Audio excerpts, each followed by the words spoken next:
ठीक है, तो छत्तीसगढ़ सेट 2024 का क्वेश्चन पेपर होगा आज का। तो देखिए पहला क्वेश्चन, देखिए क्वेश्चन तो अच्छे से दिख रहा है ना, कोई समस्या तो नहीं आ रही है। पहला क्वेश्चन पढ़िए कि who has measured the monopoly power by the using price cross elasticity of demand. यानी मांग की आड़ी लोच का प्रयोग करते हुए इसने एकाधिकारी की शक्ति को मेजर किया। पता है ना आपको? क्यों भाई, कौन है? आंसर बताओ। लर्नर। अच्छा, और दोनों लोग आंसर बताओ भाई, सब लोग आंसर बताओ। अवधेश, क्या होगा आंसर?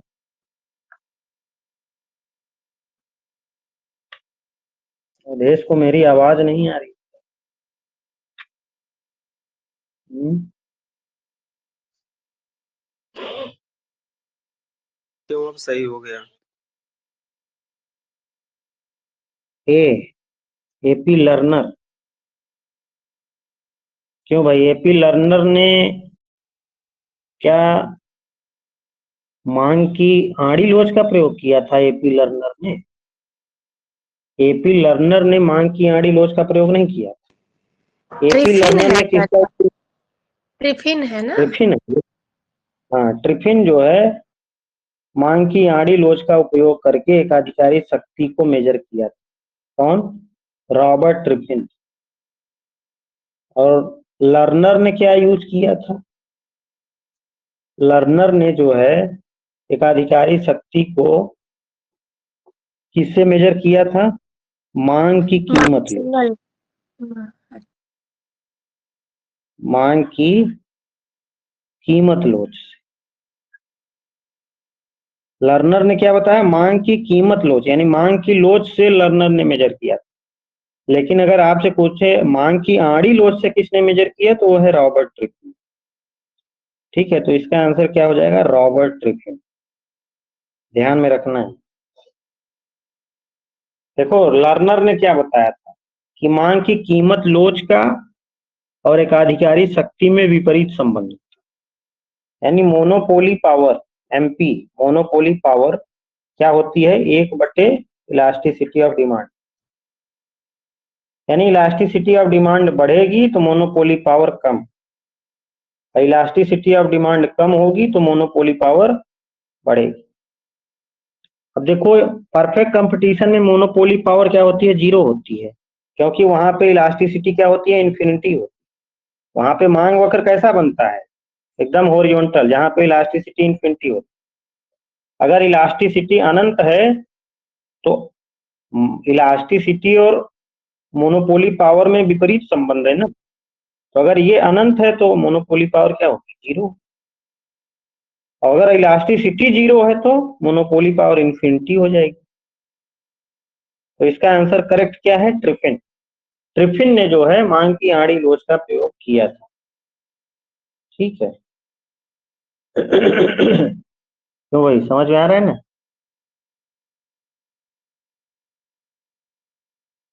और इन्होंने क्या बताया? इन्होंने क्या बताया था? इन्होंने जो है जो मोनोपोली पावर है, इन्होंने भी यही बताया था कि जो क्रॉस ईसी हमें आज लिख दे रहे हैं, cross elasticity, cross elasticity of demand और मोनोपोली पावर में कैसा संबंध है? विपरीत संबंध। क्रॉस इलास्टिसिटी ऑफ डिमांड जितनी कम हो, क्रॉस इलास्टिसिटी ऑफ डिमांड जितनी कम होगी, फर्म के पास एकाधिकारी शक्ति भी उतनी ही अधिक होगी। तो इसमें भी विपरीत संबंध है। क्रॉस इलास्टिसिटी ऑफ डिमांड जितनी कम, एकाधिकारी शक्ति उतनी अधिक, और विपरीत भी। अगर क्रॉस इलास्टिसिटी डिमांड बढ़ेगी तो मोनोपोली पावर कम। तो ये जो है रॉबर्ट ट्रिफिन का है, और ये किसका है? ये लर्नर का। क्लियर है?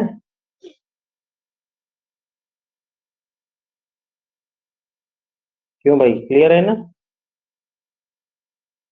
हाँ, चलिए अब दूसरा क्वेश्चन देखिए। दूसरा आप लोग पढ़िए जरा। दूसरा पढ़िए क्वेश्चन। दूसरा क्वेश्चन कह रहा है which is the most important feature of monopolistic competition. दूसरा क्वेश्चन है कि एकाधिकारी प्रतियोगिता की सबसे महत्वपूर्ण विशेषता कौन सी। एकाधिकारी प्रतियोगिता की सबसे महत्वपूर्ण विशेषता क्या हो सकती है? पहला है large production number of difference. विक्रेताओं की अधिकतम संख्या, ये भी एक विशेषता है एकाधिकारी प्रतियोगिता की। दूसरी है प्रोडक्ट डिफरेंशिएशन, उत्पाद भिन्नता, ये भी है। C freedom of entry and exit of the firm, ये भी एकाधिकारी प्रतियोगिता की विशेषता है कि फर्मों का जो है प्रवेश और बहिर्गमन स्वतंत्र होता है।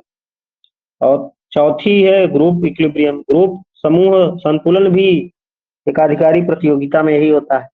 लेकिन सबसे महत्वपूर्ण पूछा है, देखो सीजी सेट जो है छत्तीसगढ़ लोक सेवा सबसे आयोग, महत्वपूर्ण हमें उत्पाद भिन्नता लग रहा सर। हाँ बता रहे हैं। तो देखो सब जो सीजी सेट है वो आंसर डी दिया हुआ, आंसर क्या दिया हुआ है? डी। बट इसका मोस्ट इंपॉर्टेंट आंसर जो है वो बी है। क्या है? बी। ठीक है, उत्पाद भिन्नता जो है सबसे महत्वपूर्ण इसका फीचर है। बिना उत्पाद भिन्नता के ग्रुप इक्विलिब्रियम नहीं हो सकता। ग्रुप इक्विलिब्रियम बिना प्रोडक्ट डिफरेंशिएशन के नहीं हो सकता। इसलिए इसका मोस्ट इंपॉर्टेंट फीचर क्या है मोनोपोलिस्टिक कंपटीशन का? B, product differentiation. ठीक है, उत्पाद भिन्नता। कभी कभी आयोग जो है आंसर गलत दे देता है, तो उसमें हमें सही ही लगाना है, ध्यान में रखें।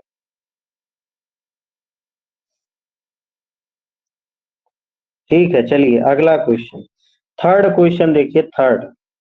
थर्ड क्वेश्चन है, कह रहा है a downward movement along the same demand कर। देखो कितना अच्छा क्वेश्चन पूछा है। अब आप लोग बताओ, downward movement along the same demand curve DD1 from point A to B is known as. मान लीजिए कोई डिमांड वक्र है, ये कह रहा है डाउनवर्ड मूवमेंट जाना है। इस पर दो पॉइंट है ए और बी। कह रहा है ए से बी डाउनवर्ड जाना है तो क्या होगा? इंक्रीज इन डिमांड होगा, डिक्रीज इन डिमांड होगा, extension in demand, contraction in demand. जल्दी बताओ आप लोग क्या होगा? सर जी मांग में विस्तार। हाँ, मांग में विस्तार होगा, तो सी इसका correct answer, extension in demand. मांग वक्र में अगर मूवमेंट हो, हमने बताया था अगर मांग वक्र में मूवमेंट हो तो उसको क्या बोलते हैं? मांग में विस्तार या मांग में संकुचन, यानी extension in demand, contraction in demand. लेकिन अगर मांग वक्र में विवर्तन हो, मांग वक्र खाले आ जाए या ऊपर चला जाए, तो ऊपर वाले को मांग में वृद्धि बोलेंगे, नीचे वाले को मांग में कमी बोलेंगे। ठीक है ना, तो ये है इसका निष्कर्ष। तो इसका आंसर क्या हो जाएगा? सी। इसका आंसर क्या हो जाएगा? सी। चलिए आगे बढ़। फोर्थ क्वेश्चन बताइए आप लोग आंसर पढ़ करके। फोर्थ क्वेश्चन है when shut down point is occurred in monopoly. Monopoly में एकाधिकार में उत्पादन बंद करने का बिंदु कब आता है? बताओ भाई जल्दी। एक फर्म जो है, एक मोनोपोलिस्ट फर्म, एकाधिकारी फर्म कब उत्पादन बंद कर देती है, बंद करने का निर्णय? जल्दी जल्दी बताओ। सर जी डी विकल्प है सर जी इसमें, जब उत्पाद की कीमत औसत परिवर्तनशील लागत से के बराबर होती है। अच्छा, डी, इन्होंने डी बताया। और तुम बताओ, सब लोग बताओ भाई। क्या हो सकता है इसका आंसर? रूपम, क्या होगा इसका आंसर? डी। बिल्कुल, डी जो है करेक्ट आंसर। एक फर्म अपना उत्पादन कहाँ बंद करती है? जहां पर उसकी कीमत औसत परिवर्तनशील लागत के बराबर हो जाए या कम हो जाए, वहीं पे जो है वो अपना उत्पादन बंद कर देती है। तो देखो कम वाला ऑप्शन कहीं नहीं दिया हुआ है ना, लेस वाला, इसीलिए इक्वल वाला आंसर सही है। पहला ऑप्शन देखो, price of the product is more than SSC, औसत लागत से नहीं मतलब, हमें औसत परिवर्तनशील लागत से मतलब है, तो परिवर्तनशील लागत सी में, लेकिन वो एबव माना है। अगर कीमत जो है, एक फर्म को अगर कीमत ज्यादा मिल रही है औसत परिवर्तनशील लागत से, इसका मतलब समझते हो ना आप लोग कि उसको औसत परिवर्तनशील लागत तो मिल ही रही है, कुछ फिक्स्ड कॉस्ट का भी वो रेशियो पा जा रहा है। इसका मतलब रोजमर्रा का जो खर्चा हो रहा है वो तो पा ही रहा है, जो फिक्स्ड अमाउंट पे जो फिक्स्ड कॉस्ट है, स्थिर लागत है, वो भी कुछ हिस्सा उसका पा जा रहा है। इसलिए वो उत्पादन क्यों बंद करेगा? उत्पादन नहीं बंद करेगा। इसलिए वो उत्पादन कहाँ बंद करेगा? जब कीमत कम हो जाए एसएसी जैसे एबीसी से, यानी जब एक फर्म को औसत परिवर्तनशील लागत भी सही से न मिले, या मिल जाए बस फिक्स्ड कॉस्ट का कोई हिस्सा न मिले, उस स्थिति में वो उत्पादन बंद कर देता है। तो इसलिए 4 का आंसर क्या हो जाएगा? डी। 4 का आंसर क्या हो जाएगा? डी। चलिए 5 का पढ़िए, 5 question. 5th question, who has introduced the doctrine of Cauchy rent? आभास लगान के सिद्धांत को किसने प्रस्तुत किया था? Professor martial. प्रोफेसर मार्शल जो है आभास लगान का कॉन्सेप्ट दिए थे, ठीक है ना। 6th क्वेश्चन देखिए, 6वां क्वेश्चन पढ़िए और आंसर बताइए फटाफट।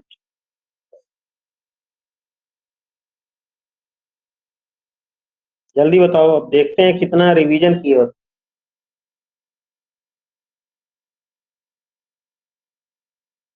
कह रहा है कि in the distance between iso product curve is decreasing. अगर आइसो प्रोडक्ट के बीच की दूरी जो है वो घटती जाए ऑन द स्केल लाइन, उत्पाद पैमाने की रेखा पर, तो which law of returns occurs in the production function? अगर दो समोत्पाद वक्र के बीच दूरी कम होती जाए, इसका मतलब लागत कम लग रही है। लागत कम लग रही है तो रिटर्न ज्यादा मिलेगा ना, इसलिए ए जो है विकल्प सही हो जाएगा, पैमाने के बढ़ते प्रतिफल में। अगर दो समोत्पाद वक्र के बीच दूरी बढ़ती जाए तब डिक्रीजिंग रिटर्न्स टू स्केल मिलेगा, लेकिन अगर दो समोत्पाद वक्र के बीच जो दूरी है वो स्थिर है तो कांस्टेंट रिटर्न्स टू स्केल मिलेगा। तो तीनों हमने पढ़ाया हुआ है आप लोग, ठीक है। तो इसका आंसर क्या हो जाएगा? बढ़ते पैमाने के। समझ में आया ना? क्यों भाई, 6 वाला समझ में आया?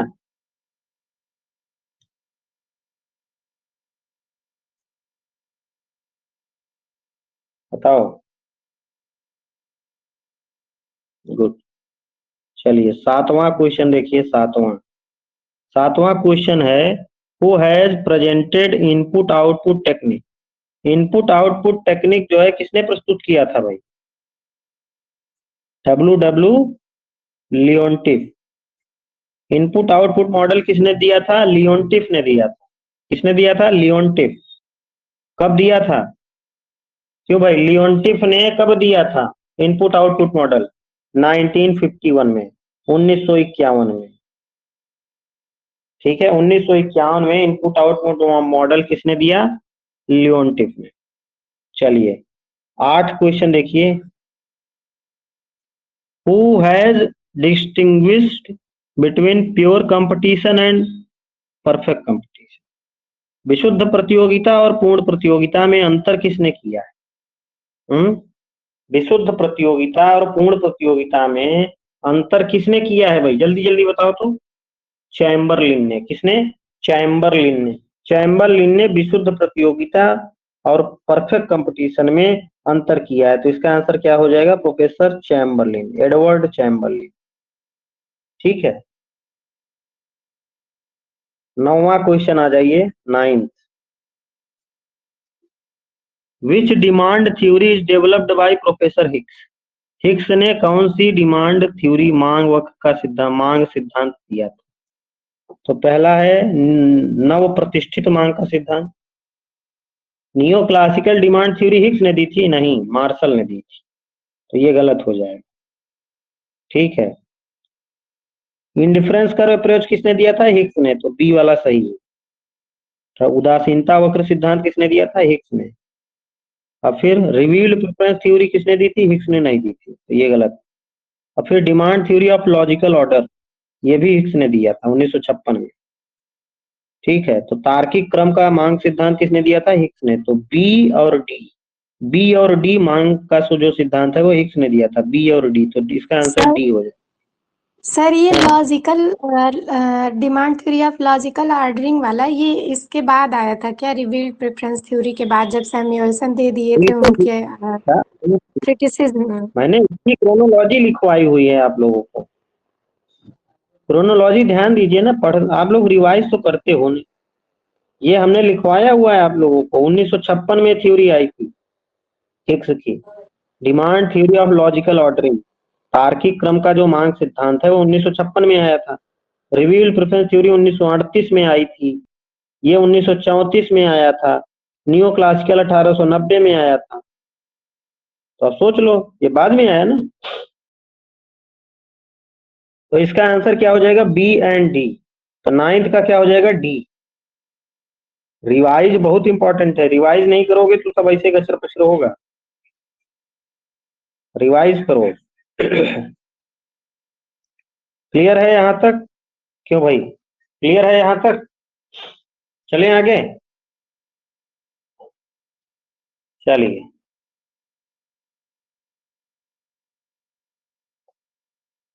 10th क्वेश्चन देखिए। 10th, ये भी बहुत अच्छा क्वेश्चन, अभी हम लोग पढ़ के आ रहे हैं मांग की लोच। जरा बताइए आप लोग, which method of measurement of elasticity of demand is developed by professor Marshall. Marshall ने कौन कौन सी मांग की लोच मापने की विधियां दी? प्रतिशत विधि, परसेंटेज मेथड। परसेंटेज मेथड किसने दिया था? प्रोफेसर फ्लक्स ने। किसने दिया था? Professor flux. हमने बताया था ना, प्रोफेसर फ्लक्स ने प्रतिशत विधि दी थी, परसेंटेज मेथड। पॉइंट मेथड किसने दिया था भाई? हैं, पॉइंट मेथड किसने दिया था? मार्शल ने दिया था। बिंदु विधि किसने दी थी? मार्शल ने। ठीक है, और कुल व्यय विधि भी मार्शल ने दिया था। Total expenditure method, total outlay या एक्सपेंडिचर मेथड किसने दिया था? मार्शल ने। आर्क मेथड मार्शल ने नहीं दिया। ठीक है, तो इसमें दो मेथड जो है बी एंड सी मार्शल ने दिया था, तो इसका आंसर क्या हो जाएगा? सी। इसका आंसर क्या हो जाएगा? सी। बी एंड सी जो है मार्शल की मांग की लोच की मापने की विधियां, बाकी उसकी मापने की विधियां नहीं। ठीक है ना, समझ में आया ना?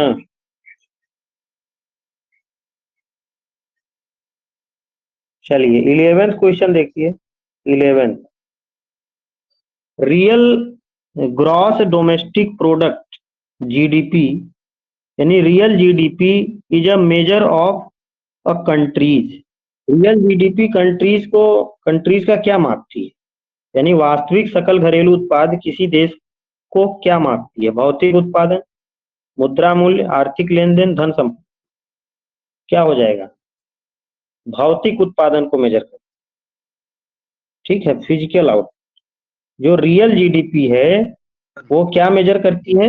भौतिक उत्पादन। ठीक है ना?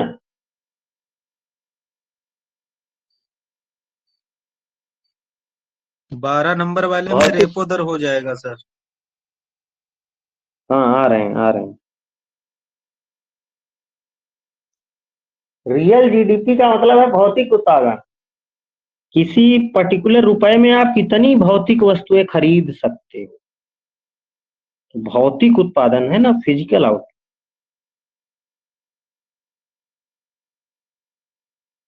चलिए 12th, which of the following is not an instrument of physical policy. राजकोषीय नीति का कौन सा साधन नहीं है, कौन सा तत्व नहीं है? Public debt, taxation, repo rate, public expenditure. तो जो रेपो दर है रेपो रेट। वो राजकोषीय नीति का टूल नहीं। रेपो दर किसका टूल है? मॉनेटरी पॉलिसी का, मौद्रिक नीति का। ठीक है ना, तो इसका आंसर क्या हो जाएगा? सी। आगे बढ़ते हैं।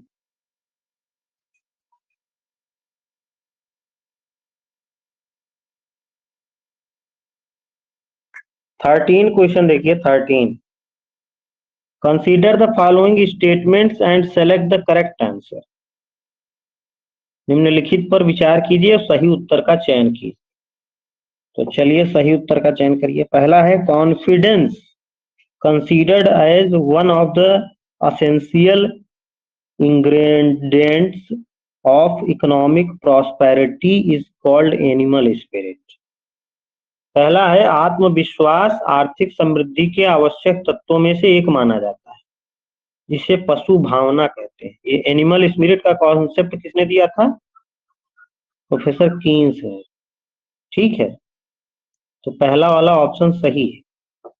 पहला ऑप्शन क्या है कि जो आत्मविश्वास है वो आर्थिक समृद्धि के आवश्यक तत्वों में से एक, जिसे कीन्स ने एनिमल स्पिरिट कहा। आत्म चिंतन करके ही चीजें करनी चाहिए, तभी जो है आपका विकास हो सकता है। उसी को एडम वो क्या कहते हैं, कीन्स ने क्या बोला? Animal spirit. तो पहला तो सही है। अब एनिमल स्पिरिट, दूसरा ऑप्शन है animal spirit is a naive optimism, यानी पशु भावना एक भोला आशावाद है। बिल्कुल भोला आशावाद है। ठीक है, नेव जो है ऑप्टिमिज्म है, एक आदर्श आशावाद नहीं है, भोला। आप आत्म से चिंतन करके काम करोगे तो आत्मा अपने हिसाब से उसको सही गलत आदर्श नहीं हो सकता ना वो। अगर आप सिद्धांतों के आधार पर निर्णय लोगे तो वो आदर्श हो सकता है। तो एनिमल स्पिरिट जो है वो न्यू ऑप्टिमिज्म, आइडियल ऑप्टिमिज्म नहीं है। तो दूसरा सही है। पहला दूसरा सही है, तीसरा गलत है। ठीक है, तो इसका आंसर क्या हो जाएगा? पहला दूसरा, डी जो है करेक्ट आंसर। क्लियर है? क्यों भाई, समझ में आया? हाँ बेटा।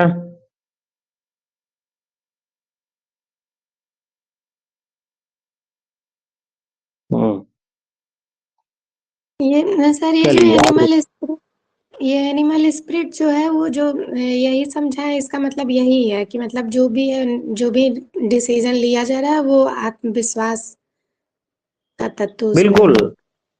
हाँ, आत्मविश्वास हो, आत्म मतलब अंदर का जो भावना है उससे जो है डिसीजन लिया जा रहा है। ठीक है, तो एक तरह से वो न्यू मतलब ऑप्टिमिज्म हैप्पीनेस, भी हो जाएगा ना, सर जी भोला इसे आशावाद हो हैप्पीनेस से जाएगा। भी जोड़ सकते हैं क्या? नहीं सर नहीं, इसे हैप्पीनेस से नहीं हैप्पीनेस जोड़, से भी जोड़ सकते हैं क्या? नहीं नहीं, हैप्पीनेस से नहीं जोड़ सकते हैं। ठीक है, हैप्पीनेस से इसका कोई लेना देना नहीं। बस ये चीज जान लो कि आत्मविश्वास या जो आपका मन कहता है सही गलत है, सही ये करना चाहिए, उस हिसाब से आप निर्णय लेते हो। तो उसको ही इसने एनिमल स्पिरिट का नाम दर्जा दिया है। अब जब आप मन के हिसाब से काम करोगे तो कॉन्सेप्ट कैसा कहलाएगा? एक भोला आशावाद कहलाएगा ना, एक भोला निर्णय कहलाएगा। मतलब कोई निर्णय वो आपने अपने मन से लिया, अपने आत्मविश्वास से लिया, लेकिन आपने उस निर्णय के लिए कोई थ्योरी, कोई हाइपोथेसिस, कोई सिद्धांत, इन सब का आश्रय नहीं लिया। आपने वो निर्णय सर जी, किससे लिया? आत्मविश्वास से, कॉन्फिडेंस से, अपने मन से लिया। तो इसलिए वो जो सर जी एनिमल स्पिरिट का जो कॉन्सेप्ट है वो नेओ ऑप्टिमज्म। अरे पहले बताने तो दो महाराज। ठीक है, बीच में तब बोलना चाहिए ना जब पूरी बात हो जाए। ठीक है, तो एनिमल स्पिरिट इज अ नेओ ऑप्टिमज्म, यानी पशु भावना जो है एक भोला आशावाद है। ये आदर्श आशावाद नहीं हो सकता। आदर्श कब होता है? जब कोई भी निर्णय आप विचार विमर्श करके सिद्धांतों पे आधारित हो करके वैसे लीजिए तो उसको आदर्श आशावाद कहते हैं। ठीक है, तो इसका फर्स्ट और सेकंड करेक्ट। हाँ, आप बताओ अब क्या बोल रहे हो? सर जी इसे कीन्स ने बताओ दिया, मेरे। यही तो बताया था अभी। हाँ, इसे कीन्स ने दिया है। एनिमल स्पिरिट का कॉन्सेप्ट किसने दिया? प्रोफेसर कीन्स ने। ठीक है, ये क्वेश्चन आया भी है एग्जाम। तो इसका आंसर क्या हो जाएगा? डी। अब 14 क्वेश्चन में चलते हैं। 14 क्वेश्चन, 14 क्वेश्चन है, formula for calculating investment multiplier. Investment multiplier निवेश गुणक का सूत्र क्या है? Delta Y plus delta I. 1/1 minus MPC होता है सर। तो और क्या सूत्र हो सकता? कोई वही बस याद किए हो तो वही बस सूत्र नहीं होता उसका, और दिमाग लगाओ। गुणक क्या होता है?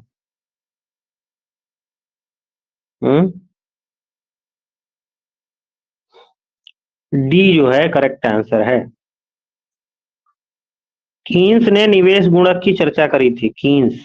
कीन्स क्या मानते थे कि निवेश के बढ़ाने से, निवेश मल्टीप्लायर क्या है कि निवेश को बढ़ाने से इनकम में कितना बढ़ोतरी होगी, that is the investment multiplier, वो निवेश मल्टीप्लायर है।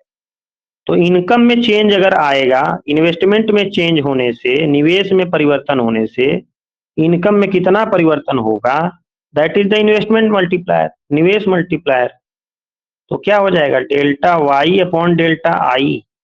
निवेश में परिवर्तन होने से इनकम में कितना परिवर्तन होगा, ये निवेश गुणक बताएगा। तो ये है, और ये किसके बराबर होता है? 1/1 माइनस MPC के बराबर। समझ आए? तो आपसे फार्मूला ये वाला नहीं पूछा है, ये वाला पूछा है। समझ में आया कि नहीं?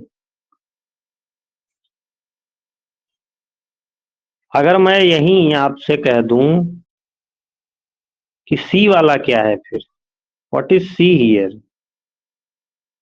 यानी अगर आय में परिवर्तन होने से निवेश में परिवर्तन हो तो उसको क्या बोलते हैं? इसको त्वरक बोलते हैं। क्या बोलते हैं? त्वरक। एक्सेलरेटर इसको बोलते हैं, एक्सेलरेटर। ठीक है ना? ये एक्सेलरेटर है किसका? क्लार्क का। ये क्लार्क का एक्सेलरेटर है। अगर मैं कहूं यहीं पे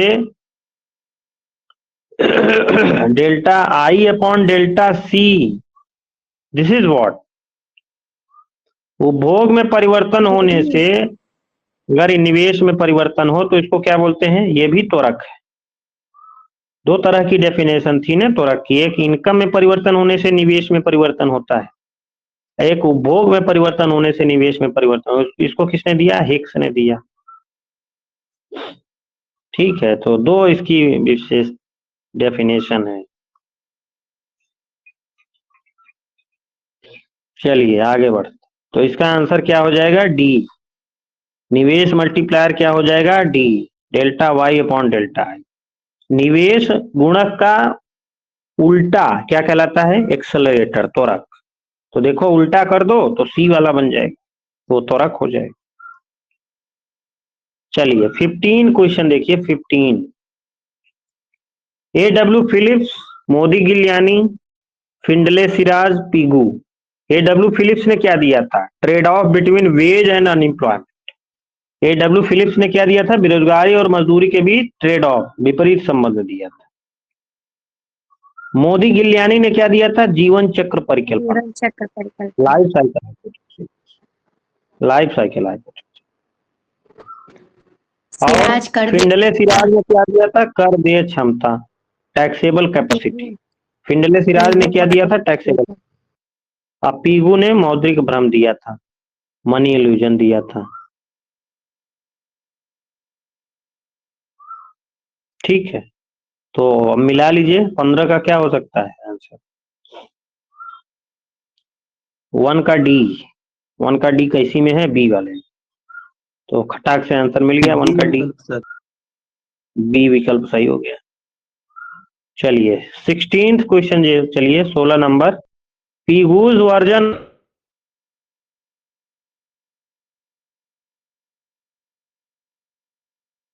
क्या? पीगू ने जो क्वांटिटी थ्योरी ऑफ मनी दी थी उसका समीकरण क्या है? बताओ आप लोग। पीगू ने कैसे उसको डिफाइन किया था? हाँ बेटा, पीगू ने अपनी क्वांटिटी थ्योरी ऑफ किस इक्वेशन से दी थी?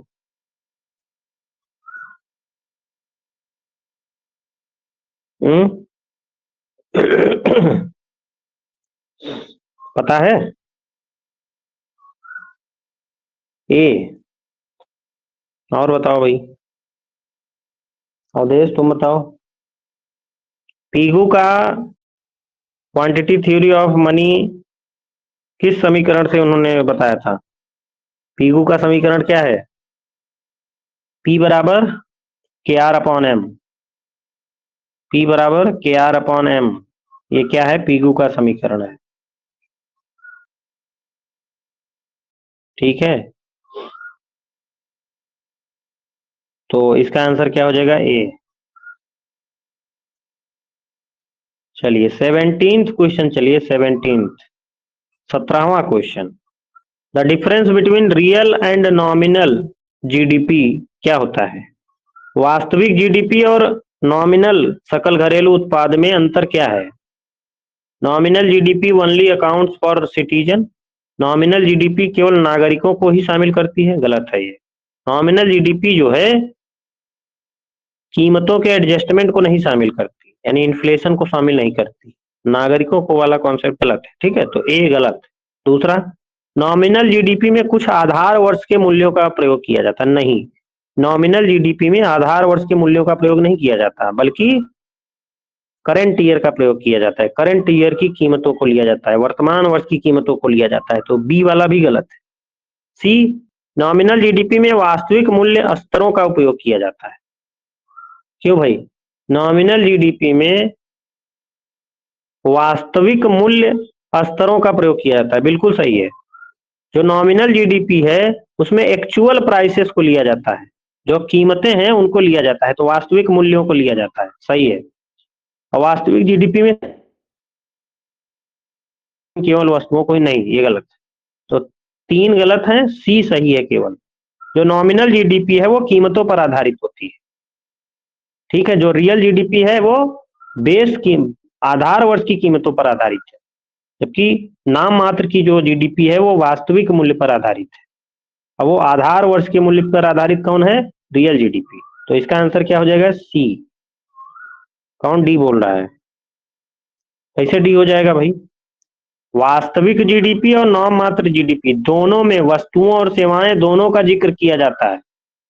कोई ये नहीं है कि सेवाएं वास्तविक जीडीपी में आती हैं और नाम मात्र में केवल वस्तुएं शामिल होगी। ये गलत है कॉन्सेप्ट, ये वाला। दोनों में शामिल होती है। वस्तुओं और सेवाओं का जो है मौद्रिक मूल्य जीडीपी कहलाता है। ठीक है ना, तो सी जो है करेक्ट आंसर है इसका। चलिए 18th क्वेश्चन, चलिए 18वां क्वेश्चन। अवधेश समझ में आया कि नहीं? ऐसे क्वेश्चन आते हैं, समझ में आया? सर आ रहा समझ। जी सर। हाँ, 18th क्वेश्चन देखिए, 18वां क्वेश्चन। 18वां क्वेश्चन कह रहा है arrange the following micro economic school of thought in order they gained prominence. यानी निम्नलिखित समष्टि आर्थिक विचारधाराओं को प्रमुखता से मिलाने के क्रम में व्यवस्थित करिए। सबसे पहले क्या आया था? Classical school. क्लासिकल जो प्रतिष्ठित अर्थशास्त्री थे वो सबसे पहले आए थे, तो पहला हो जाएगा। उस प्रतिष्ठित अर्थशास्त्रियों के बाद कौन आए? कीनीजियन अर्थशास्त्र आया, तो पहले के बाद थर्ड आएगा। पहला तीसरा और किसी नहीं है, तो ए जो है करेक्ट आंसर हो जाएगा। ए जो है करेक्ट आंसर। फिर कीनीजियन के बाद कौन आया भाई? कीनीजियन के बाद मुद्रावादी आए, फिर मिल्टन फ्रीडमैन और फ्लेक्स वगैरह आए, मोनेटरिज्म। अब फिर मुद्रावादी फ्रीडमैन वगैरह के बाद कौन आया? न्यू क्लासिकल आ गए, रॉबर्ट लुकास वगैरह आ गए। तो 1 3 4 2 1 3 4 2 ए जो है करेक्ट आंसर हो जाएगा। ठीक है, समझ में आया? क्यों भाई, समझ में आया? बताओ।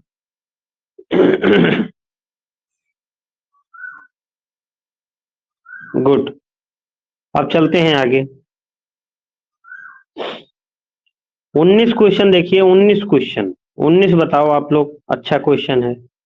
19 नंबर क्वेश्चन बताइए। Which of the following statement correctly describe the slope of ISLM curve in the ISLM model. निम्नलिखित में से कौन सा कथन ISLM मॉडल में आईएस वक्रों के ढलान का सही वर्णन करता हो। तो सबसे पहले ढलान, आईएस वक्र का ढलान क्या था भाई? आईएस का वो ढाल क्या कहलाता है? 1 गुणक और बी क्या है? निवेश की इंटरेस्ट इलास्टिसिटी, निवेश मांग की ब्याज लोच, बी कहलाती है, हमने बताया। और दूसरा एलएम का स्लोप क्या कहलाता है? एलएम का ढाल क्या था? K/H। के क्या था? मुद्रा की मांग की आय लोच। के क्या है?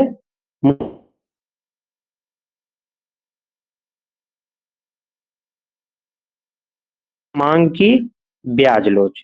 अब देख लो, आईएस व curve will be flatter when the marginal propensity to consume is higher. अब देखो, हमने अभी लिखा है कि आईएस वक्र का ढाल किसके बराबर होता है? 1 गुणक और निवेश मांग की ब्याज लोच। यानी गुणक का और आईएस वक्र के ढाल के बीच विपरीत संबंध है, क्योंकि ये नीचे है, ये ऊपर है। यानी गुणक बढ़ेगा तो आईएस वक्र का ढाल भी बढ़ेगा। यानी कह रहा है कि जब उपभोग की सीमांत प्रवृत्ति अधिक होगी तो आईएस वक्र का ढाल अधिक सपाट होगा। यानी ढाल क्या होगा? कम होगा। अधिक सपाट का मतलब कम होगा ढाल। तो ऐसा है क्या? तो सबसे पहले हमें यह पता करना पड़ेगा कि एमपीसी कैसे आए यहाँ। गुणक और सीमांत उपभोग प्रवृत्ति में संबंध होता है ना? कैसा संबंध होता है? क्यों भाई, बताओ आप लोग, रिवाइज किए हो कि नहीं? सीमांत उपभोग प्रवृत्ति और गुणक में कैसा संबंध है? एमपीसी और मल्टीप्लायर कैसे रिलेटेड है? विपरीत संबंध होता है कि प्रत्यक्ष संबंध होता है? देखो, अपोजिट बता रही हैं। ऐसे रिवाइज होगा तो कैसे काम चलेगा बेटा? प्रत्यक्ष संबंध होता है। कैसा संबंध होता है? प्रत्यक्ष। एमपीसी बढ़ती है तो सीमांत उपभोग प्रवृत्ति जितनी ज्यादा अधिक उपभोग जितना ही ज्यादा किया जाएगा उतना ही गुणक ज्यादा। बिल्कुल। तो सीमांत उपभोग प्रवृत्ति ज्यादा होगी तो गुणक भी ज्यादा हो।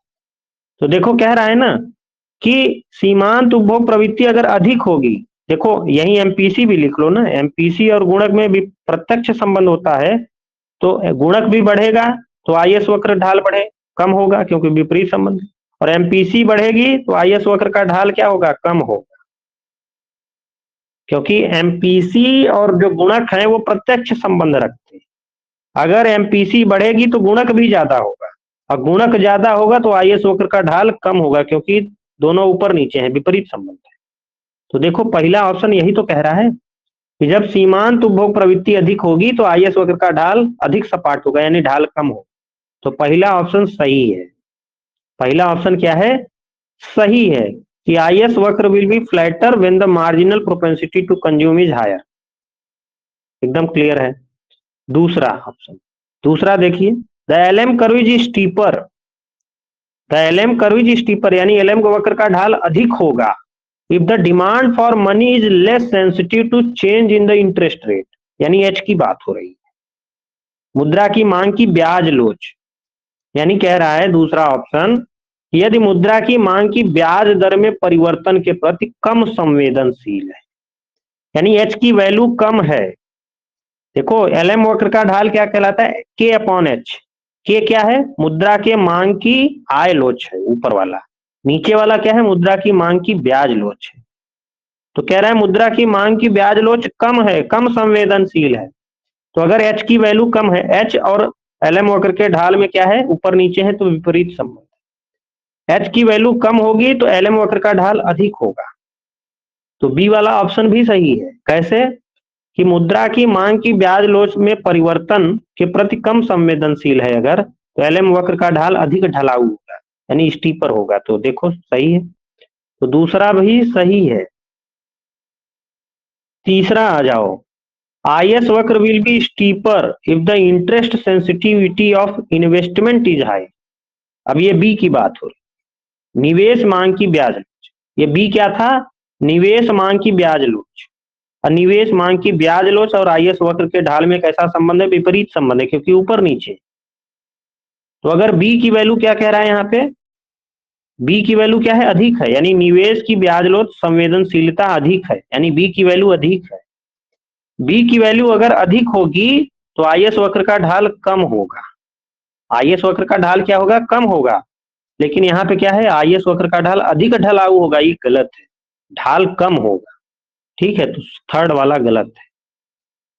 तो आंसर क्या हो जाएगा 19 का, जल्दी बताओ।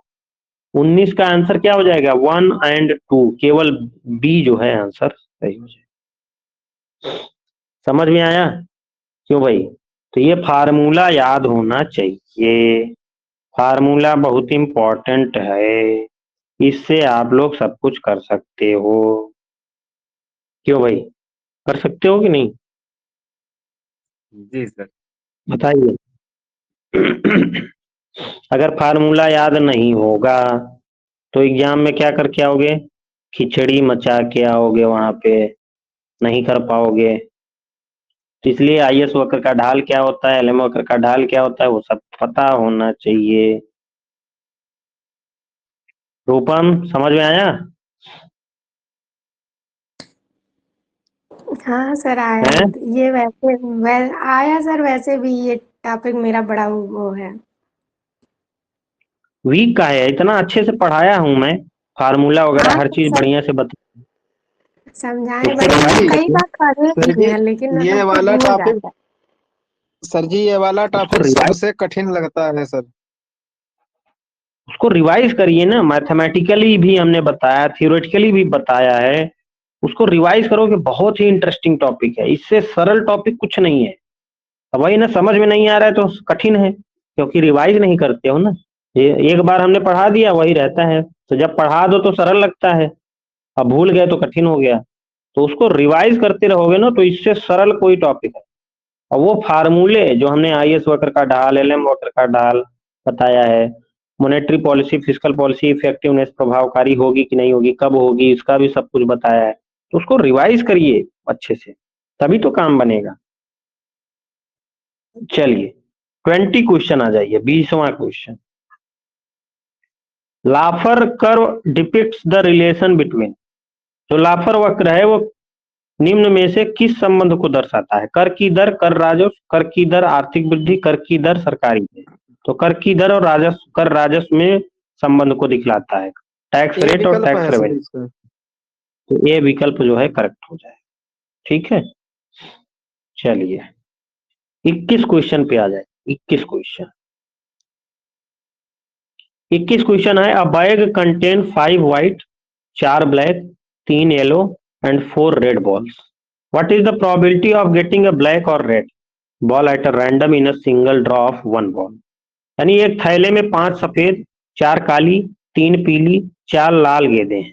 एक गेंद यादृच्छिक रूप से निकाली जाती है, ठीक है, एक गेंद जो है यादृच्छिक रूप से निकाली जाती है। तो पूछ रहा है वह एक गेंद काली होगी या लाल होगी, इसकी क्या प्रोबेबिलिटी है। तो काली होगी या लाल होगी, इसमें कौन सा लगेगा, एडिशन थ्योरम। इसमें क्या लगेगा, एडिशन थ्योरम, फटाफट लगाओ, योग प्रमेय लगेगी। ए यूनियन बी वाला कॉन्सेप्ट चलेगा, कर लोगे? क्यों भाई, कर लोगे? हैं, काली होगी या सफेद होगी। तो देखो एक गेंद यादृच्छिक रूप से निकाली जाती है, तो काली कितनी गेंदें हैं, 4, ठीक है।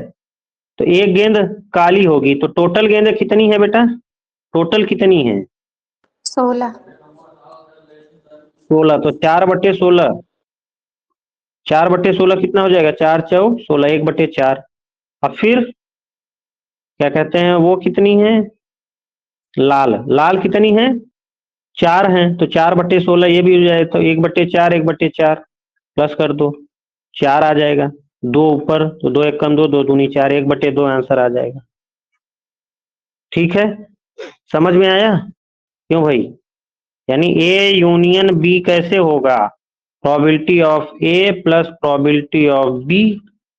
प्रोबेबिलिटी ए को मान लेते हैं हम काली, यानी एक कौन सी प्रोबेबिलिटी है, काली, ये लाल वाली है बी। तो कह रहा है काली या लाल होने की प्रोबेबिलिटी, तो काली होने की प्रोबेबिलिटी कितनी हो सकती है भाई, काली 4 है, टोटल गेंदें कितनी है 16, तो 4/16 प्लस लाल की कितनी प्रोबेबिलिटी है, लाल भी 4 है, टोटल गेंदें 16 है, 4/16, 4/16, 4/16 सेम है, 16 लघुत्तम ले लो, और 4 + 4 हो जाएगा, तो 8/16। तो 8 एकम 8, 8 दूनी 16, 1/2 आंसर आ जाएगा कि काली या लाल होने की प्रोबेबिलिटी कितनी है, 1/2। समझ में आया? क्यों भाई, समझ में आया? सर ये एडिशन थ्योरम लगाने के लिए जो या लग जाता है, काली या करके पूछता है, यहीं पे जहाँ या लगता है उसी वाले में ही एडिशन थ्योरम लगता है ना? बिल्कुल। यहाँ पे अब देखो, एक चीज हमने आप लोगों को और बताई है, अगर यहीं पे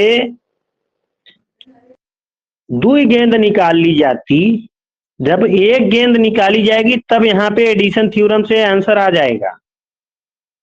लेकिन यहीं अगर 2 गेंद निकाली जाए एक साथ, 3 गेंद निकाली जाए, तो वहां पे कॉम्बिनेशन यूज करोगे, ये वाला C14 C24, ये वाला कॉन्सेप्ट लगेगा। 1 गेंद निकाली जा रही है तो कोई समस्या नहीं, तो 1 गेंद निकाली जाए और या वाला कहीं दिखे तो सीधा योग प्रमेय लगाओ और आंसर फटाफट निकालो। समझ में आया ना?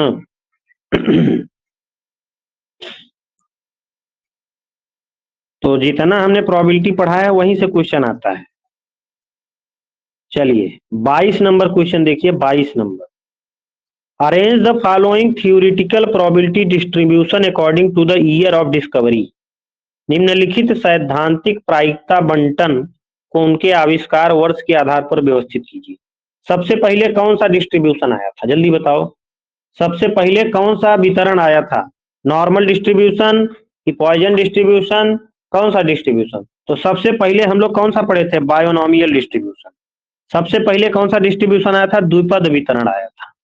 तो पहले नंबर पर क्या हो जाएगा, द्विपद वितरण। बर्नौली ने जो है सर्वप्रथम द्विपद वितरण दिया था, नॉर्मल डिस्ट्रीब्यूशन नहीं दिया था, द्विपद वितरण दिया था। ठीक है, तो बायोनॉमियल डिस्ट्रीब्यूशन सबसे पहले आया था। उसके बाद कौन आया था, उसके बाद नॉर्मल डिस्ट्रीब्यूशन आया था, उसके बाद नॉर्मल डिस्ट्रीब्यूशन।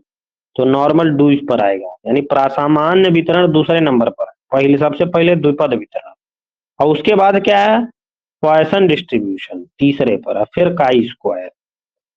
तो कौन सा आंसर हो जाएगा, क्यों भाई, कौन सा आंसर हो जाएगा? सी, सी कहां से हो जाएगा, डी। नहीं सर, डी डी। डी जो है आंसर करेक्ट है। सबसे पहले क्या आया था, द्विपद वितरण। द्विपद वितरण कब आया था,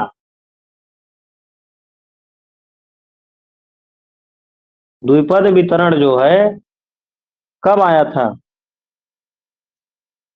सन 1700 में आया था। द्विपद वितरण कब आया था, 1700 में आया था, 1713 में, 1713 में द्विपद वितरण आया था। तो थोड़ा सा ध्यान में रखना है, कभी कभार पूछ लेता है।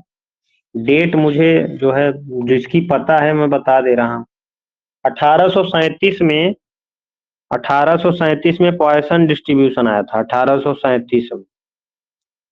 ठीक है, कौन दिया था, साइमन डेनिस पॉइसन, उन्हीं के नाम पर रखा गया था।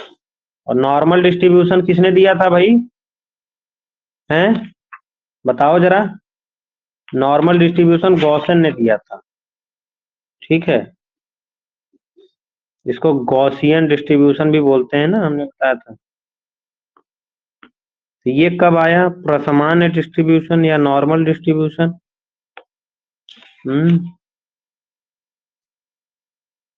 इसकी डेट नहीं मिल रही है।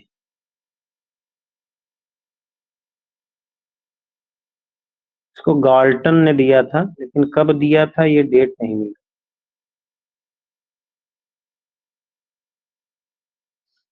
चलो इसकी डेट मैं बता दूंगा, बाकी दो की डेट ध्यान में रखना। ठीक है, गॉसियन डिस्ट्रीब्यूशन, ये जो द्विपद वितरण है 1713 में, और पॉइसन जो है 1837 में। तो हमने बी के बाद क्या लगाया है, सी फिर ए। तो इसका मतलब जो है प्रासामान्य जो है 17 और 18 के बीच ही में आया है। ठीक है, ये ध्यान में रखना। अब फिर वो आया, फिर का स्क्वायर। ठीक है, तो ये ध्यान में रखिएगा। चलिए आगे बढ़ते हैं। 23 नंबर क्वेश्चन देखिए, 23 नंबर। 23 नंबर क्वेश्चन कह रहा है एजर्सन दिया हुआ है A, Z test is applied to test for mean of population for large sample. जो जेड परीक्षण है वो समग्र औसत जांच के लिए प्रयुक्त किया जाता है। समग्र औसत जांच के लिए प्रयोग किया जाता है। लार्ज सैंपल के लिए यूज होगा सर, ये सही है। जेड हिंदी में परीक्षण यदि थोड़ा सा हिंदी में थोड़ा सा इधर उधर लिख दिया है, ये ध्यान में रखना आप लोग, ठीक है। तो Z test large sample test है, क्यों भाई? लार्ज हैं? सर 30 से ऊपर वाले में ही तो ये टेस्ट होता है ना। थोड़ा सा लैंग्वेज पे ध्यान दीजिएगा, लैंग्वेज पे। Z test is applied to test for mean of population. Sample mean अगर यहाँ होता तब लार्ज कहता, तब सही था ही। यहाँ पे mean of population for large sample कह रहा है ना, ठीक है। तो ये जो है गलत है, जो अजर्सन है वो फॉल्स है, जो अजर्सन है वो फॉल्स है, गलत है। यहाँ पे n इज 30 ऐसे लिखा है तो सैंपल अधिक होना चाहिए ना। यहाँ पे मीन ऑफ पॉपुलेशन कह रहा है, मीन ऑफ सैंपल होना चाहिए। Mean of sample for large sample जो है उसके लिए मेजर किया जाता है। तो जो है पहला एजर्सन जो है गलत है। दूसरा, all distribution obey central limit theorem, बिल्कुल सही है। सभी जो सांख्यिकीय वितरण होते हैं वो केंद्रीय सीमा प्रमेय का पालन करते हैं, सभी पर लागू होता है। तो आर करेक्ट है, आर करेक्ट है, एजर्सन फॉल्स है। तो इसका आंसर क्या हो जाएगा? डी। इसका आंसर क्या हो जाएगा? डी। कथन ए गलत है, परंतु तर्क जो है सही, ये ध्यान में रखना। चलिए 24 नंबर क्वेश्चन बताइए जरा फटाफट, ये तो पढ़ के आ रहे हो। 24 नंबर बताओ भाई, 24 नंबर। 24 नंबर कह रहा है कि according to the procedure to explain the model which method is correct. y बराबर alpha plus beta X plus mu, ठीक है, पहला सही है। ये क्या है? पॉपुलेशन रिग्रेशन फंक्शन है, पीआरएफ है। इसी को तो हम लोग आगे एसआरएफ में बदलेंगे। एसआरएफ क्या हो गया? Y cap plus alpha cap plus beta cap X, ये भी सही है, ये एसआरएफ है, सैंपल रिग्रेशन फंक्शन। तो ये 1-4 एकदम करेक्ट है। 1-4 किसमें है? डी। बाकी गलत है, बाकी ये भी करेक्ट फॉर्म नहीं है, ये भी करेक्ट फॉर्म नहीं, ठीक है ना। तो ये दोनों सही है। 25 नंबर क्वेश्चन देखिए, 25 number. Arrange the following step to estimate the simple linear regression model by OLS. यानी ओएलएस विधि द्वारा सरल रेखीय प्रतिगमन मॉडल आंकड़ों के चरणों का व्यवस्थित कीजिए। तो ओएलएस का प्रयोग हम लोग करते हैं सिंपल लीनियर रिग्रेशन मॉडल को एस्टिमेट करने के लिए। तो सबसे पहले क्या करते हैं? वर्कशीट यानी कार्यशीट का निर्माण करते हैं, टू प्रिपेयर द वर्कशीट। तो सी सबसे पहले आएगा, तो ए जो है इसका करेक्ट आंसर वैसे हुआ जाएगा। अब फिर इसके बाद क्या आएगा? हम लोग अल्फा बीटा का आकलन करते थे, इसके बाद कार्यशीट का निर्माण करने के बाद अल्फा बीटा का एस्टिमेशन। उसके बाद क्या करते थे बेटा? उसके बाद प्रसरणों का आकलन करते थे, एस्टिमेशन ऑफ वेरिएंस। और फिर परिकल्पना जांच करते थे, हाइपोथेसिस टेस्टिंग करते थे। तो ऐसे करना पड़ेगा, कार्यशीट का निर्माण, अल्फा बीटा का आकलन, प्रसरणों का आकलन, परिकल्पना की जांच, ठीक है। तो ए जो है इसका करेक्ट।